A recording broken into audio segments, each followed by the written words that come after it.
போன வீடியோவில் அத்திப்பழத்தில் இருக்கக்கூடிய எண்ணற்ற சத்துக்களையும் அதனால் கிடைக்கக்கூடிய ஏராளமான நன்மைகளையும் டீட்டெயிலாக பார்த்தோம். பொதுவாக இந்த மாதிரியான விஷயங்களை கேள்விப்படுறப்ப நம்மள பலருக்கும் தோன்ற ஒரு எண்ணம் என்ன அப்படின்னு பார்த்திங்கன்னா, கெட்ட உணவுகளை எவ்வளவோ சாப்பிட்றோம், இந்த மாதிரியான நல்லது செய்யக்கூடிய உணவுகளை கொஞ்சம் கூடுதலாக சாப்பிட்டா தான் என்ன தப்புன்னு சொல்லிட்டு அதை ஒரு பிடிக்க ஆரம்பிச்சிருவோம். இது முற்றிலுமே ஒரு தவறான பழக்கங்க.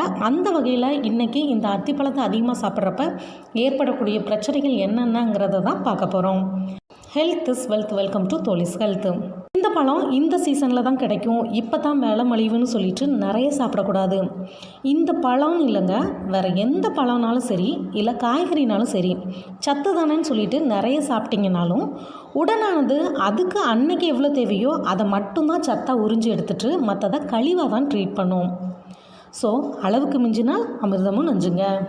பொதுவாகவே இந்த அத்திப்பழம்னு இல்லைங்க, சீசனரி ஃப்ரூட்ஸ் எதுனாலுமே ஒரு குறிப்பிட்ட சீசனில் அளவுக்கு அதிகமாக கிடைக்கும், மற்ற காலங்களில் கிடைக்காது. அதனால தான் அந்த பழங்களை வருடம் முழுவதும் பயன்படுத்துகிற மாதிரி ட்ரை ஃப்ரூட்ஸாக கன்வெர்ட் பண்ணுறாங்க. இப்படி கன்வெர்ட் பண்ணுறதுல ஒரு ப்ளஸ் பாயிண்ட் என்னென்னா, அந்த பழங்களை நாம் எப்போ வேணும்னாலும் சாப்பிடலாம். பட் அப்படி உலர்ந்த பழங்களாக மதிப்பு கூட்டுறப்ப அது கெடாமல் இருக்கிறதுக்காகவும் அதோட சுவையை கூட்டுறதுக்காகவும் செயற்கை சர்க்கரை மற்றும் சில பதப்படுத்தும் வேதிப்பொருட்களை பயன்படுத்துகிறாங்க. இந்த உலர் அத்திப்பழத்தில் இருக்கக்கூடிய அதீத சர்க்கரை மற்றும் கார்போஹைட்ரேட் பல் சொத்தை முதலான பல் பிரச்சனைகள் வர்றதுக்கு வழிவகுக்குது. மேலும் ரத்தத்தில் சர்க்கரையோட அளவையும் அதிகரிக்கும். அதிகப்படியான போசரலுங்கள் உடம்புக்குள்ள நுழையிறப்ப அது ஃபோட்டோடெர்மாடிஸ் அப்படிங்கிற பக்க விளைவை ஏற்படுத்தும். இந்த அத்திப்பழத்தில் ஃபைபர் கண்டென்ட் நிறையவே இருக்கிறதுனால இது ஒரு சிறந்த மலமிளக்கியாக செயல்படுதுன்னு ஆல்ரெடி நம்ம சொல்லியிருந்தோம். ஸோ அளவுக்கு அதிகமாக அதை சாப்பிட்டா தளர்வான மலம் மற்றும் வயிற்றுப்போக்கு, வயிற்று உப்பிசம் முதலான வயிற்று பிரச்சனைகள் சந்திக்க நேரிடும். இதோட மகரந்தம் ஒரு சிலருக்கு ஒவ்வாமை பிரச்சனையை ஏற்படுத்தலாம்.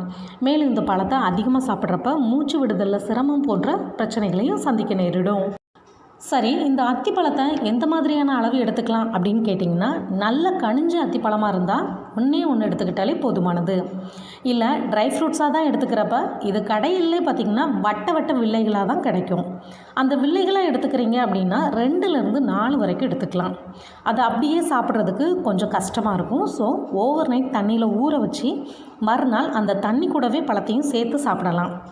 இல்லைனா தேனில் நல்லா ஊறின அத்திப்பழமாக எடுத்துக்கிறது நல்லது.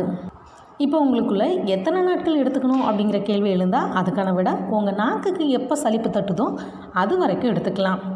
அந்த சலிப்பு தட்டுறதே அந்த பழத்துக்கான தேவை அல்லது அவசியம் உங்கள் உடம்புக்கு போதுங்கிறதோட அறிகுறி தான். சப்போஸ் அந்த மாதிரி நான் எதுவுமே ஃபீல் பண்ணல அப்படின்னிங்கன்னா ஒரு மண்டலம்னு சொல்லக்கூடிய 48 நாட்கள் சாப்பிட்டாலே போதுமானதுங்க.